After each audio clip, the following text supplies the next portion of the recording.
Бәріңе сәлем достар, сіздермен мәңгілік футбол арнасы. Біз сіздермен футбол әлемінің соңғы жаңалықтарымен бөлісуге дайынбыз. Бүгінгі видеоның басты жаңалықтары. Тухел Левандовски мен Роналду бойынша сұхбат берді. Дембеле Барсада қалды. Месси PSG-мен келісімшартын ұзартуы мүмкін. Роналду мансабын аяқтауды ойлап жүр. Достар, бізге қолдау көрсеткіңіз келсе, лайк басып, каналға тіркелсеңіздер жеткілікті. Біз видео шығаруды тоқтатпаймыз. Олай болса, көп созбайық, біз бастаймыз. PSG Аргентина ұлттық құрамасының шабуылшысы Лионель Мессимен келісімшартын ұзартқысы келеді. Мессидің PSG-мен қазіргі келісімшарты 2023 жылдың жазында аяқталады. Марка басылымының хабарлауынша, PSG басшылығы аргентиналықтың өкілдерімен кездесу өткізді. Париждіктер ойыншымен келісімшартты 1 жылға, яғни 2024 жылдың жазына дейін ұзартқысы келеді. Месси бұл ұсыныс бойынша ойланып жүрген жоқ. Ол қазір барынша Катарда өтетін әлем чемпионатына дайындалуда. Аргентиналық шейхтардың ұсынысын әлем чемпионатынан кейін қарастыратын болады. Бұған дейін естеріңізде болса, Месси 2023 жылдың жазында MLS-ке ауысады деген қауесеттер тараған болатын. Бірақ дерек көзінің хабарлауынша, Мессиге Париж ұнады. Егер аргентиналық келесі маусымда астаналықтар сапында жақсы өнер көрсете алса, Францияда қалуға шешім қабылдауы мүмкін. Өткен маусымда Месси жақсы ойнай алмады. 7 алтын доп иегері PSG сапында 34 ойынға қатысып 11 гол салған. Париждіктердің басшылығына көп жанкүйерлер Мессимен келісімшартты бұзуды ұсынған болатын. Бірақ шейхтар аргентиналық сәл уақыт алса, бұрынғы қалпына келетініне сенеді. Тағы бір жағынан Месси секілді жұлдызды клубта қалдыру жаңа демеушілер тартуға қолайлы жағдай жасайды. Месси PSG-ға келгеннен бері шейхтар 10 жаңа серіктес тапқан. Манчестерден Лондонға көшіп келген ойыншы Рахим Стерлинг өз ойымен бөлісті. Ең бірінші айтарым, мен бұл жерге келгенім үшін өте бақыттымын. Мен өз мансабымда көптеген жетістіктерге жеттім. Бірақ Челсидің жейдесінде Томас Тухелдің басшылығымен бұдан да үлкен жетістіктерге жететініме сенемін. Мен бұл сәтті асыға күтемін, деді Стерлинг Sky Sport басылымына берген сұхбатында. Ағылшын Челсимен 5 жылдық келісімшартқа қол қойды. Трансфердің құны әлі белгісіз. Ал трансфер маркет порталы болса ойыншыны 70 миллион еуроға бағалап отыр. Стерлинг 2015 жылы Ливерпульден Ситиге ауысқан болатын.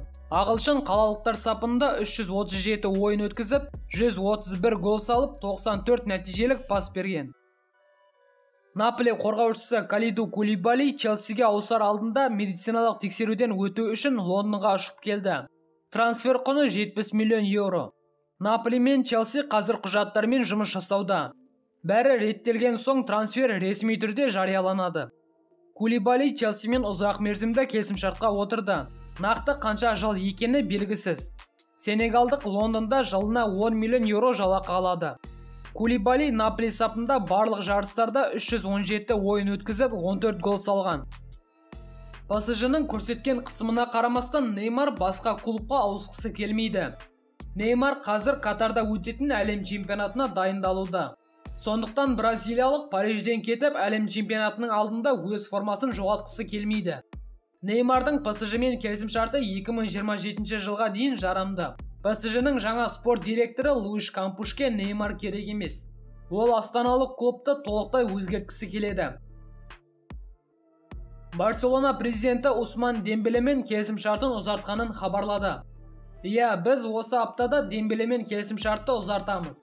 Бәрі біз ойлағандай жүріп жатыр, деді Лапорте Марка басылымына берген сұхбатында. Кейбір дерек көздерге сенсек, Дембеленің каталондықтармен келісімшарты 2024 жылдың жазына дейін жарамды болады. Айта кетейік, қазір француз еркін агент сатысымен жүр. Бұған дейін Марка басылымы Дембеленің жалақысын 40%-ға азайтуға келіскенін хабарлаған болатын. Бірақ бұл ақпарат әлі расталған жоқ. Осы жазда Реал Мадридтен кеткен бразилиялық ойыншы Марсело А сериясына жаңа көтерілген Монса клубына қосылуы мүмкін, деп хабарлайды La Gazzetta dello Sport. Басылымның хабарлауынша, итальяндық клуб танымал ойыншыларды командаға тартуда. Монса алғашқы маусымнан ақ А сериясының үздік ондығына кіруді жоспарлап отыр. Итальяндықтардың өкілдері Марселоны көндіруге тырысуда, бірақ бразилиялық әлі жауап берген жоқ. Роналду мен Левандовски Челсиге ауысады деген жаңалықтар желіні қаптап кетті. Осы жаңалықтарға Томас Тухель тікелей жауап берді. Мен бұндай жұлдыздардан бас тартпаймын. Бірақ дәл қазір біздің шабуыл шебіміз жаңа ойыншыларға мұқтаж емес. Бізге қазір қорғаныс пен жартылай қорғанысты күшейту керек. Бұл енді құпия емес. Сондықтан біз қазір трансферде барынша тиімді жұмыс жасауға тырысып жатырмыз, деді Көктердің бапкері Sky Sport арнасына берген сұхбатында. Бұған дейін Барселонаның Левандовски үшін Баварияға 50 миллион еуро ұсынғаны хабарланған болатын. Сонымен қатар каталондықтар Баварияны тезірек шешім қабылдауға асықтырып жатқан көрінеді. Ойыншының өзіне Барса 3 жылдық келісімшарт ұсынып отыр. Daily Express басылымының хабарлауынша Реал Мадрид Марко Асенсиоға жаңа келісімшарт ұсынбайды. Дереккөздің айтуынша мадридтіктер испандықпен келісімшартты ұзартқысы келмейді. Сонымен қатар осы жазда ойыншыны сатқыларда келмейді. Асенсионың корольдік клубпен келісімшарты 2023 жылдың жазына дейін жарамды. Испандықтың өзі Мадридтен кеткісі келмейді. Асенсио 2015 жылдан бері Реал Мадрид жейдесінде өнер көрсетіп келеді. Өткен маусымда ойыншы 42 ойынға қатысып, 12 гол салып, 2 нәтижелік пас берген. Журналист Фабрицио Романоның хабарлауынша Френки де Йонгтың өкілдері Барселона басшылығына голландиялықтың әлі де командадан кеткісі келмейтіндігін жеткізді. Бұнымен қоймай, де Йонг жалақысын азайтуға да. Осыған ұқсас ұсыныстар бойынша келіссөздер жүргізуге де қарсы. Бұған қоса ойыншының агенті Манчестер Юнайтед өкілдерімен кездесу өткізіп, ешқандай келіссөздер жүргізбейтінін ашып айтқан. Барселона мен Атлетико Мадридтің бұрынғы ойыншысы қазіргі уақытта еркін агент статусымен жүрген Луис Суарес Италияда мансабын жалғастыруы мүмкін. Ол Милан мен келісімшартқа отыруға жақын. Бірақ уругвайлық үшін таласқа Марселоны сатып алғысы келіп отырған Монца да қосылды.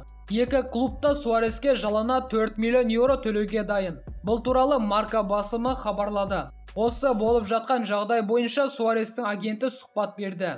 Мен Суареске түскен барлық ұсыныстарды қарастырып жатырмын. Және Суарестің өзімен де әрдайым байланыстамын. Фенербахче Суареске тікелей хабарласып, оған жылына 6 миллион еуро ұсынды. Бірақ Суарес бұл ұсыныстан бас тартты. Ол Италияда ойнағысы келеді. Ол жақтан 2 ұсыныс бар. Оның бірі Монсадан. Олар Суареске жылына 4 миллион еуро жалақы ұсынып отыр. Суарестің имидждік беделі жоғары. Сондықтан Монсаға көбірек жалақы ұсыну керек. Айта кетейік, Суарес осы жазда келісімшарты аяқталғанына байланысты Атлетико Мадридтен кеткен болатын. Қазір уругвайлық еркін агент статусымен жүр. Беделді инсайдер Никола Скираның хабарлауынша, Роналду қазір үлкен эмоциялық қиындықтарды басынан өткеруде. Ол тіпті психологтың қаралуына барып жүр. Португалдық өте қатты ашушаң болып кетті. Оған футбол қызық болмай бара жатыр. Себебі алдына қойған мақсаты жоқ. Роналдуға Манчестер Юнайтедтің жоспары мүлдем ұнамайды. Сондықтан португалдық жақын арада мансабын аяқтауды ойлап жүр. Бұдан бөлек кеше шыққан ақпаратқа сүйенсек, Роналдуға Сауд Арабиясынан бір клуб қызығушылық танытып отыр. Нақты қай клуб екені аталған жоқ. Дереккөздің хабарлауынша, Сауд Арабиялық клуб Манчестер Юнайтедке ойыншы үшін 30 миллион еуро. Ойыншының агентіне бонус ретінде 20 миллион еуро. Ал Роналдуға 2 жылдық келісімшарт пен 2 жылдың жалақысы ретінде 250 миллион еуро ұсынып отыр. Бірақ Роналдуға ақша керек емес. Сондықтан бұл ұсынысты бірден кері қайтарып жіберді. Тағы бір нұсқа Реалға қайтып оралу.